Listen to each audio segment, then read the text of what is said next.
We're proud sponsors of 101 FM. Call 3808 8878. The Monday Morning Show with Mike Bennett on Logan City's 101 FM. Oh, you know, I always say this about how good our guests are, and I've worked with this gentleman before. I met him about 18 months ago at one of those networking things that I don't do anymore.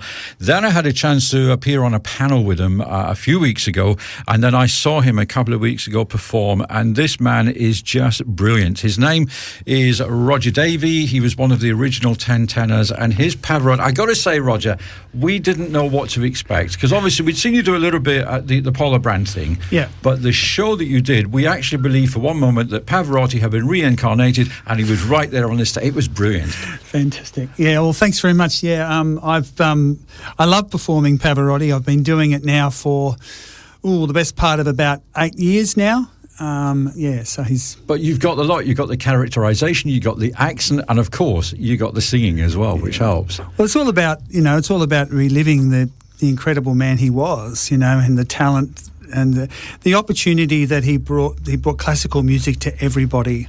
And to the mainstream, really. And he did, because that was the crossover. You know, people, even now, they recognise songs that were maybe traditional classical music, but because Pavarotti had covered them, they think, wow, I know that. And crossed over onto commercial radio, onto national radio.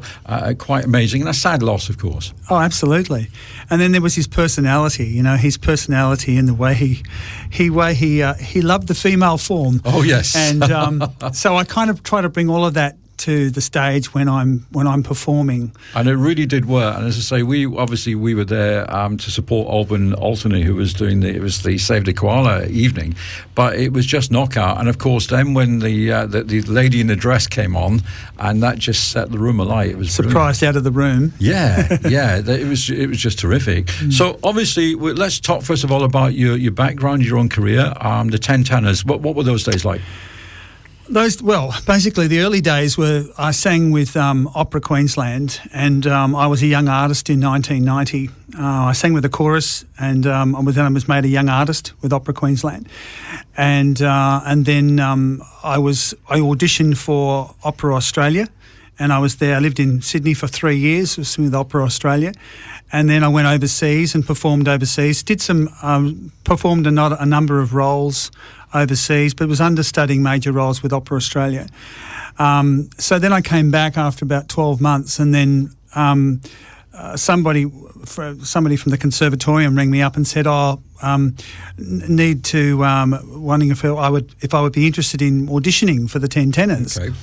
And we went along and had a bit of an audition, and next I know, people were saying that they were interested in taking it, who would be interested in taking over the 10 tenors. And at that stage, it was very much a hobby, and the opportunity came up, and so I kind of got hold of it, I suppose, with Kim Kirkman, and we kind of took it to the next level, and the rest is history. Yeah, and obviously, so instead of doing the what I would call the sort of the tribute to Pavarotti, this was you guys doing yourselves. So you were singing it. There's no characterisation. Well, it's basically the 10 tenors was formed to as a birthday for Channel 10's 10th birthday celebrations. That's why they wanted 10 tenors on the stage singing for the 10th birthday celebrations. So that's how it formed, and it was, as I said, it was a bit of a gimmick and a bit of a hobby at the time, and it was an opportunity to make lots of money when we were all poor struggling students at the conservatorium. Huge opportunity. And in those days, it was interesting because it really wasn't the entity it is now. In those days, when we were starting it off, it was those early days was like you almost, if you had a suit, you had a dinner suit and a bow tie, you could be in the 10 tenors for a press photograph or what have you. So those early days were quite full on, and there'd be like 2 cars and a bus, a 6-seater bus, and we'd hire anything to get to the next venue to be able to perform. So fantastic days, and I would imagine that you look back on them very fond memories. Yeah, absolutely. Yeah. So let's bring us up to date. Obviously, I've already mentioned the Pavarotti, but that's not just what you're doing. I mean, it's all sorts of stuff. Well, we do all sorts of things. Vivace Entertainment, Vivace Productions and Entertainment. We've kind of started off about 8-9 years ago now after I left the tenors. And first it was the singing waiter where I used to appear, because after I left the 10 tenors I didn't sing for quite a while, and I decided to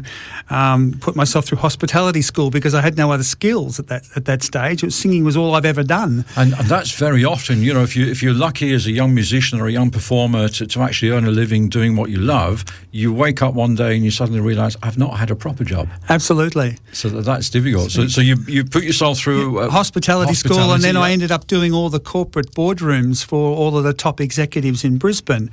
And then because of my experience with the tenors, people started to recognise me at boardroom functions and said, "You're that guy from the 10 tenors. You're a good singer." So I was asked to sing at the end of a function after I'd served a meal. And the rest is history pretty much, because people started throwing $50 notes at me and says, "Oh, sing us another song." So I'm getting all these $50 notes under the table. That's more than they get on the X Factor. So the singing waiter was born. Thinking about that, I mean, you know, we talk about the way that people have the instant stardom. Did you ever think of doing something like Australia's Got Talent? Because clearly you go back to Pol Pot's in the UK. Yeah, well, I did. I kind of... did it. I did it a couple of years ago, actually. I did last year was I sang in the heats and I got through to the semi-finals, and that's as kind of far as I went. But it's I think the fact is that I've basically built my career through my own talent. And I've now got a reputation for the singing waiter, and now we've now taken this next step with the Pavarotti experience. That's taken me all over Europe. I've performed that in Asia, Singapore Grand Prix for 5 years. Wow. And now it's kind of turned into this show called the Broadway to Pavarotti show. Which is and what's really exciting, obviously for me living on the Gold Coast, it's just down the road for us. But you know, people that have maybe not had a chance to see you perform, to see this calibre of performer as well, because it's not just you in the show, is it? No, it's got 3 fantastic performers, including myself. The Broadway to Pavarotti show really takes people on a journey from the best of Broadway right through to opera. So we sing all the wonderful songs from Phantom and Les Mis and My Fair Lady. We transitioned into some opera, and we sing a bit of Granada and a bit of Viennese, and then I come out and I do my tribute to Pavarotti. Yeah. And we sort of finish it off with the prayer and the time to say goodbye and Nessun Dorma. And a fantastic performer, a guy by the name of Ian Henderson is my the tenor that sings with me in this show. He's a young rising star in Queensland. He's actually just won the Dame Joan Sutherland Award. And he's off on his up to do auditions in London and America at the end of this year. So this will be the last show you'll see Ian perform in. Wow! But also Ian, there's also, as well as Ian, there's Simone Nicole, who's a Gold Coast girl. And she's been performing on cruise boats and doing cabaret. She's won Gold Star Awards for her performances. And Simone has kind of been there from the start with the Broadway to Pavarotti show when we took it to the next level. And we've been touring this show around southeast Queensland to sell out crowds. Oh, I'm not surprised, and you know, I can vouch for your skills and talent. Just looking at the actual venue itself, it's at the Robina Community Centre, and it's coming up quick, isn't it? 29th of October. Next Saturday morning at 11 o'clock. We put it on during the day because we felt that there was an opportunity to bring it to an audience that doesn't like going out at night time. No, I can appreciate that. So it's kind of that morning melodies kind of idea where we put it on 11 o'clock and goes to 1:30. We're going to have a cup of tea provided by the Lions Club in the interval. So it's Saturday the 29th of October at 11 o'clock. This coming Saturday. Saturday. And there are tickets still available. We are getting pretty close to being sold out. So. Which is great. And what about only $30? I mean, that's a great price ticket. It really is. We put it on as part of Seniors Week and it was sold out there. We did it at the Sea Change Retirement Village. It was sold out there.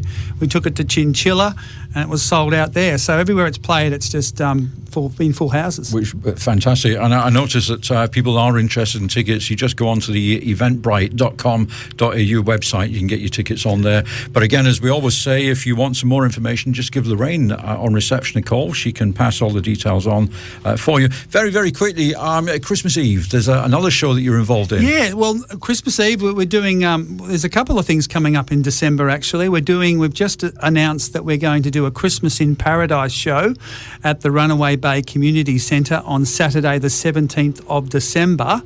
But we're also doing our Michael Bublé tribute show, which I'm not Michael Bublé. I was going to say, Pavarotti does Michael Bublé. Well, Vivace's kind of all about different productions, and we're going to do this. We've created this show called the World on a String show, and it's going to be performing at the Night Quarter on Christmas Eve, the 24th of December.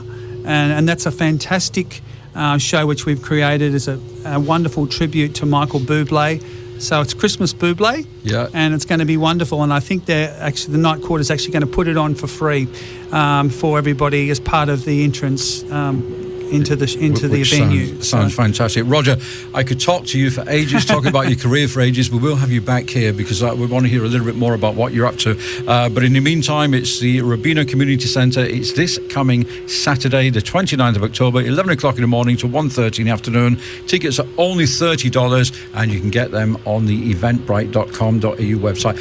Thank you so much for coming into 101 FM today, Roger. And Thanks we wish you luck Mike. with everything you do. And I personally look forward to seeing you perform again. Thank you so much. So there you are. If you want to know some more information, if you didn't get the details at the beginning that we mentioned to you, just give Lorraine here a ring on our reception and she will put you in touch with Roger. But if you're thinking about going on Saturday, I really do suggest that you get your tickets in quick.